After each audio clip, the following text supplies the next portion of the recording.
The bride who came on the train. The whistle split the air like a blade, long and shrill, rolling across the empty flats until even the canyon walls answered it. Steam hissed, iron ground against iron, and the train slowed with a groan as though it carried all the weight of the desert on its back.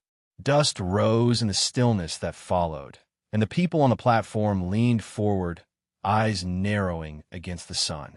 From the last carriage, a woman stepped down. Her boots hit the planks with the sound of finality, the kind of sound folks remember longer than they want to. She carried no finery, no lace or silk to mark her as a bride. Only a plain traveling dress, sun-faded at the hem, and a dark bonnet that shadowed her face. Her name was Clara McBride, though few cared for names that day. What they cared for is why she'd come. The platform murmured. A stranger meant stories, and stories meant danger. Clara's eyes scanned the horizon, steady, unblinking. The town was small, a strip of buildings crouched against the dust, church spire listing, saloon doors yawning open. Beyond it, the land ran dry and endless until the mountains clenched it shut. The air held the taste of heat and iron. Bootsteps clattered. A man approached, shoulders wide but stooped with years of sun and labor. Samuel Cartwright, rancher, widower, the one who'd sent for a bride. His face was carved like stone, his voice low as gravel. You weren't the one expected. Clara's hands tightened on her satchel. My sister couldn't come. No more words, just that, as if silence itself was safer than truth. Before Samuel could answer, a small voice cut the air. Papa! A child ran from the street. Tangled hair, dress torn at the hem, eyes brighter than the sky behind her. She stopped before Clara, tilted her head, then wrapped her arms around the woman's waist without hesitation. God sent you after all, the girl whispered, fierce as prayer. The platform went still. Even the saloon doors ceased their squeal. Samuel cleared his throat, roughened by surprise. Lydia! But the girl only clung tighter, as if she'd found something the desert itself had promised. Clara's hand hovered in the air, then lowered gently to the child's back. A tremor passed through her fingers, the kind that comes from memories pressed too long beneath stone. From the edge of the platform, men spat into the dust, muttering. A stranger arriving in place of another was trouble enough. A stranger received with prophecy in a child's voice. That was omen. The train groaned, shuddered, and moved on, leaving only Clara, the widower, and the girl standing in the heavy silence it left behind. They walked the main street, wooden boards creaking beneath their steps. The town watched from shadowed porches and cracked windows. A dog barked once, then fell quiet. The smell of smoke and horse hung thick in the air. Lydia kept hold of Clara's hand, as though she feared it might vanish if she let go. Samuel walked ahead, hat low, jaw tight, his silence saying more than words ever could. At the saloon, rough laughter broke out. A man's voice rang above the others, mocking. Cartwright found him a bride? Or a ghost? The laughter followed them like spurs dragged across stone. Claire didn't look back. She kept her eyes on the horizon, where the land burned gold beneath the lowering sun. By evening they reached the ranch. The house stood weather-beaten, its whitewash long swallowed by dust. Corrals stretched wide, fences sagging under the strain of cattle that shifted and lowed in the twilight. The smell of hay, sweat, and old wood hung heavy. Samuel unsaddled his horse without a word. Clara set her satchel on the porch, its clasp worn thin. Lydia clambered onto the steps, staring at Clara as though daring her to disappear. Inside, the house spoke of absence. Chairs worn uneven, walls bare but for a faded Bible verse pinned by a nail, dishes stacked like unanswered questions. A woman's touch had once lived here, but had long since slipped away. Clara's eyes lingered on a rocking chair near the hearth, the wood polished smooth by hands no longer present. She stood still, listening to the creak of the boards, the faint whistle of wind through a crack in the shutters. Behind her, Lydia tugged her sleeve. Mama used to sing when the lambs came on. Will you? The word struck harder than any outlaw's bullet. Clara knelt, her face level with the child's. For a moment, her mouth opened, then closed again, She shook her head slowly, but her hand brushed the girl's cheek as if an answer might live there. Samuel set down his tools, his voice rough. Best you rest. Tomorrow's work starts early. Clara nodded once, wordless, and climbed the stairs, each step heavy as judgment. Night spread wide over the desert, the stars sharp as nails hammered into blackwood. Coyotes called from the distance, their cries twisting through the silence. In her room, Clara sat at the small window, staring out at the canyon ridges cut against the sky. Her satchel lay open on the floor. Inside, wrapped in cloth, rested an object she had not shown. A rifle, worn but cared for, the barrel darkened by time. Her hand hovered over it, then drew back as though the touch alone might call the past to life. Below, Lydia's voice drifted up, soft, half asleep. God sent you. Clara closed her eyes. The words lodged in her chest, heavy as truth. She did not sleep. At dawn, the ranch stirred. The land glowed red under the rising sun, every rock and fence post long shadowed. Clara moved through the morning with a quiet purpose, her hands steady, her steps deliberate. She fetched water, split wood, mended what was broken. Samuel watched from a distance, suspicion and something else flickering in his eyes. When the chores paused, Clara walked to the edge of the corral. The desert wind pressed against her, dry and sharp. Beyond the fence, the land stretched endless, whispering secrets she alone seemed to hear. The sound of hooves broke the air. Riders crossed the far ridge, small against the vastness, but their dust trailed long and certain. Clara's eyes narrowed. Her hand rose, shading her gaze. She said nothing, but her breath slowed the way it does when danger steps near. Samuel followed her gaze, then turned away too quickly, as if he had not seen. Lydia ran to Clara, clutching her hand. Clara looked down, then back toward the riders fading into canyon shadow. The desert gave no answers, only silence. But silence was enough. The story had already begun. Shadows in the canyon. The cattle bawled in the dark, hooves pounding against the corral rails. Dogs barked, frantic, teeth flashing in the lamplight. Samuel burst from a barn with a lantern raised high, his hat slipping down his brow. Rustlers, he hissed. Clara was already moving. She snatched the rifle from the porch where she had leaned it just hours before, the wood cool under her hand. Lydia cried out from the doorway, but Clara's voice cut sharp and steady. Inside. Now. The girl obeyed. Clara stepped into the yard, lantern glow throwing shadows long across the dust. Beyond the fence line, riders melted into the night, their silhouettes just shapes of movement, fast and practiced. A gate swung wide, a steer bellowed, and the thunder of hooves rolled like storm clouds toward the canyon. Samuel fired once, the shot echoing against the ridges. The riders didn't slow. Clara dropped to one knee, rifle to shoulder. Breath in held, breath out. Her fingers squeezed, and the crack of her shot split the night. A rider lurched sideways, clinging to his saddle as his horse veered hard. The others spurred faster, swallowed by canyon shadow. The yard fell silent except for the shudder of the cattle. Samuel lowered his gun, staring at Clara with something between awe and suspicion. That was no lucky shot, he said. Clara said nothing. She only worked the rifle's lever, brass casing tumbling hot into the dirt. By dawn, tracks cut deep into the sand where the herd had been driven. Clara rode at Samuel's side, eyes sharp, rifle slung across her back. Lydia watched from the porch, hands clenched white around the rail, her small figure shrinking as distance grew. They followed the trail into the canyon. The air changed there, cooler, echoing with crow calls, stone walls rising sheer and red around them. The hooves of their horses struck hollow on rock, each sound carrying too far, like they were already being answered. Too bold, Samuel muttered, scanning the cliffs. Boone's kind of bold. Clara's gaze lifted. The ridges above were jagged teeth biting the sky, and in them, shadows moved.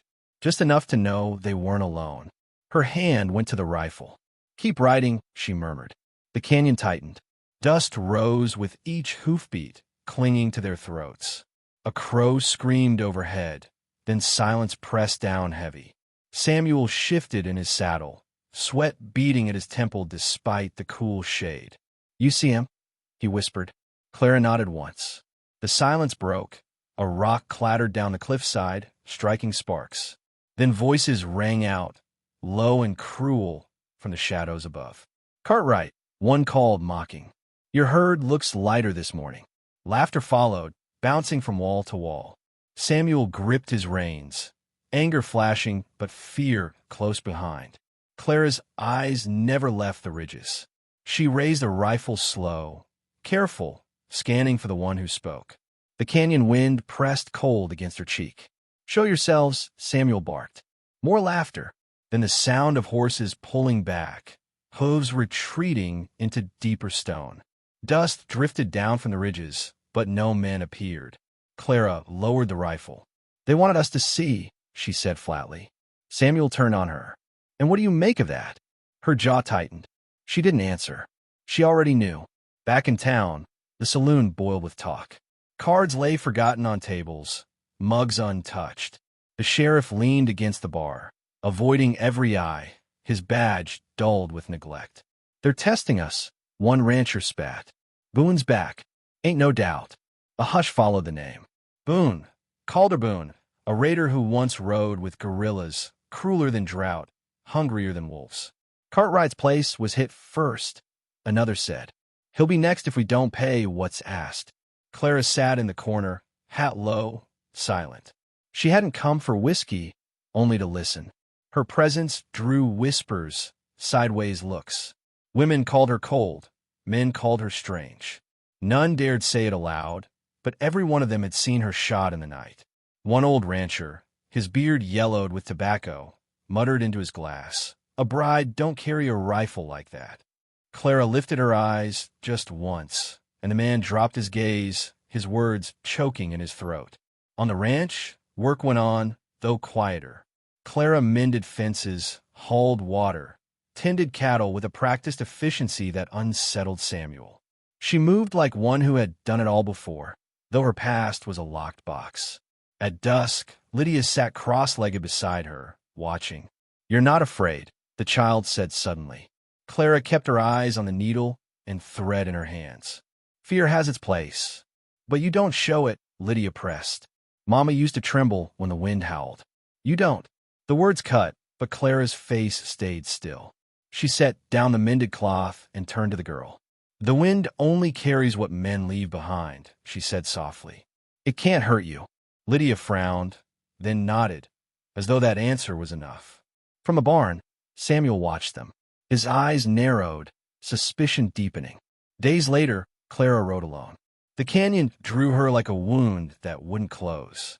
She dismounted where the tracks had vanished and crouched low, fingertips brushing the sand. Hoofprints circled like wolves around prey. Above, a stone shifted. Her head snapped up. Shadows flitted along the ridge. She slid the rifle from her shoulder, breath steady, heart low and measured. Every instinct sharpened, every sound magnified. The scrape of boot on stone, the faint click of metal. She didn't raise the gun. Not yet. She only listened. The canyon whispered of men waiting, patient, certain of their power. Clara straightened slowly, her eyes hard beneath the brim of her hat. She mounted her horse without haste, turned it toward the open desert, and rode away. Behind her, unseen, the shadows moved again, following. The wind carried their laughter long after she was gone. The reckoning rises. The saloon doors slammed open, the sound sharp as a whip crack. Men froze mid-drink, cards suspended in air. Dust swirled behind the boots of the riders who entered. Boone's men, coats ragged, eyes mean. "Cartwright," one barked. His hand rested loose on his revolver, the threat plain, without words. Samuel rose slow from his chair. Clara sat in the corner, hat brim shadowing her face, hands folded still. Boone himself followed, taller than the rest, gray streaking his beard, scar slashing down one cheek. His smile carried no warmth. "You've got land," he drawled. "Cattle, water, things men like me need. You'll pay, or you'll bleed." Samuel's fists clenched. We don't pay for what's ours. Laughter broke like glass across the room. Boone stepped closer, the spurs on his boots ringing. His gaze slid to Clara. Well, he said slowly. Didn't expect to see her here. The room went still. Clara lifted her eyes, meeting his without flinch. Boone tilted his head, grin widening. The widow of Shiloh. Alive after all. A murmur rippled through the saloon.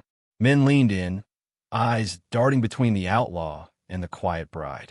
Samuel's face hardened in confusion, but he said nothing. Clara rose. Leave? Her voice carried like steel drawn from a scabbard. Boone chuckled. I knew it. Couldn't bury the past, could you? You cost me men back in Tennessee. I owe you for that. He leaned close, his breath reeking of whiskey. And I always pay debts. He snapped his fingers.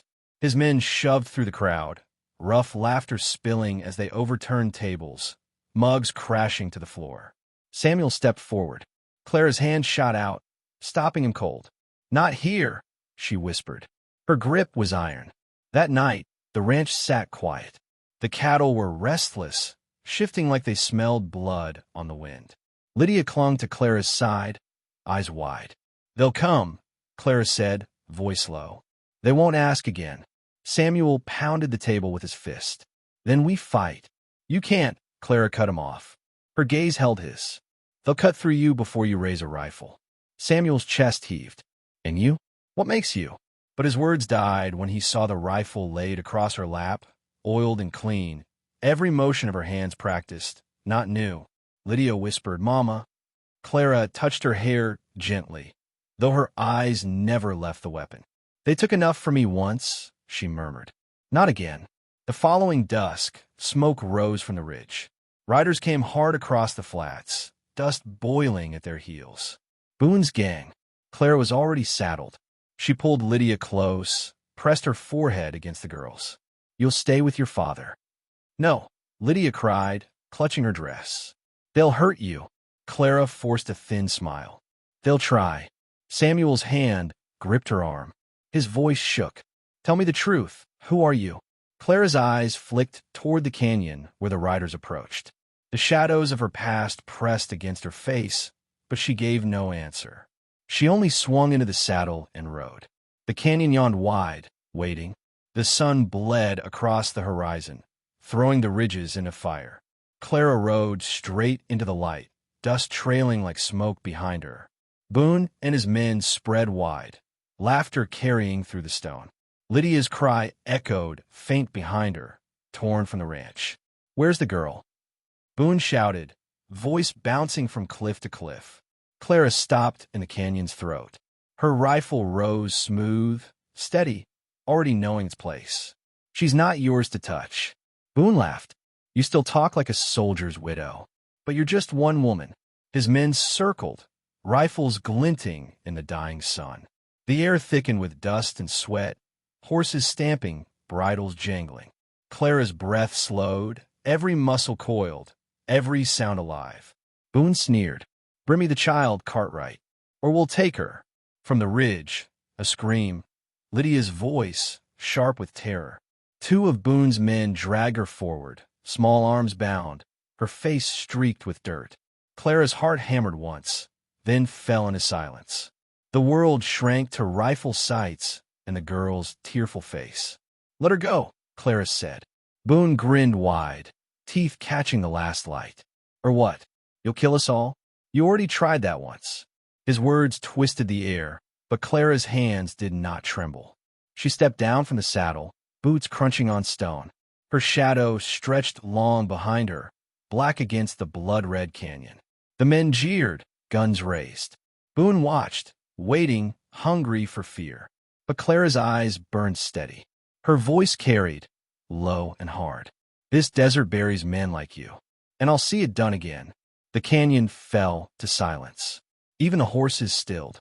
Then Boone laughed, sharp and cruel. So be it. The order hung in the air. His men leveled their rifles. Lydia screamed again.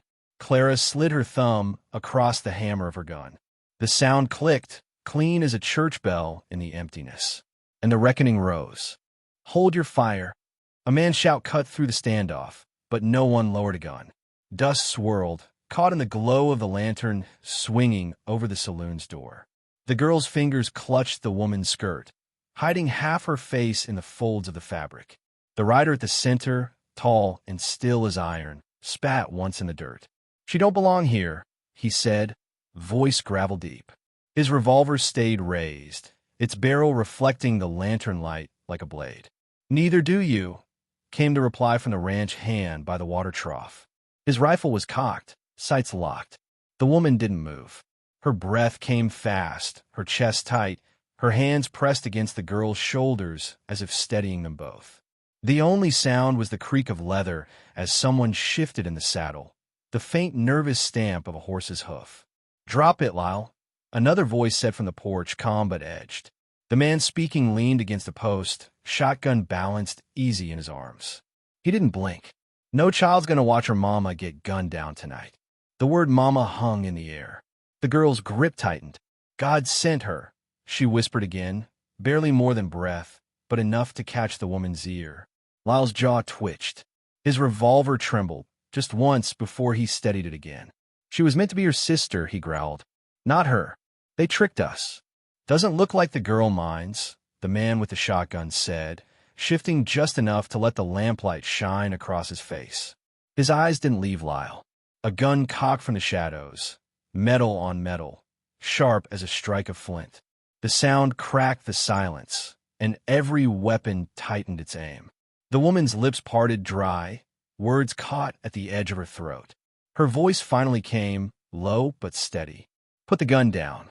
The night seemed to lean in closer, listening. Even the horses went still. "I'll laugh once harsh, quick." "Or what?" The woman stepped forward. The girl clung tighter, but she moved with her, unwilling to let go. "Where you'll see I wasn't the wrong one sent." The crowd stirred, boots scuffing wood, spurs jangling faint. But no one spoke. A gust swept down the street, rattling a shutter. The lantern flickered, shadows lunging long across faces, steel, and eyes locked hard. The man by the trough lifted his rifle higher. Last chance. Lyle's finger curled, just enough for the click of the trigger to whisper through the dark. The girl screamed. The world snapped. The woman lunged, pulling the child against her chest. At the same moment, the shotgun roared, thunder tearing the night, echo shaking the buildings. Lyle's revolver fired wild, sparks flaring, bullets slamming into it just above the saloon door. Smoke filled the air, bitter and choking. Horses reared, men shouted, guns raised in confusion. The girl's sobs cut sharp through it all. When the haze cleared, Lyle was on his knees, gun fallen, his hand clamped against his side where blood spread dark. The shotgun's muzzle stayed leveled, unwavering. The woman's heart hammered against the child she held. Her own ears rang from the blast, but she didn't let go. "You heard her," the shotgun man said, his voice steady as the earth beneath their boots. She wasn't the wrong one sent. No one moved. The only sound was Lyle's ragged breath and the girl's soft cry pressed against the woman's dress. The lantern above swayed slower now, its lights steadying. Shadows drew back, guns lowered one by one. The woman lifted her chin, eyes fixed on the bleeding man. She said nothing. She didn't need to. The girl's small voice, muffled but fierce, carried for her. God sent her. The silence that followed was heavier than the gun smoke.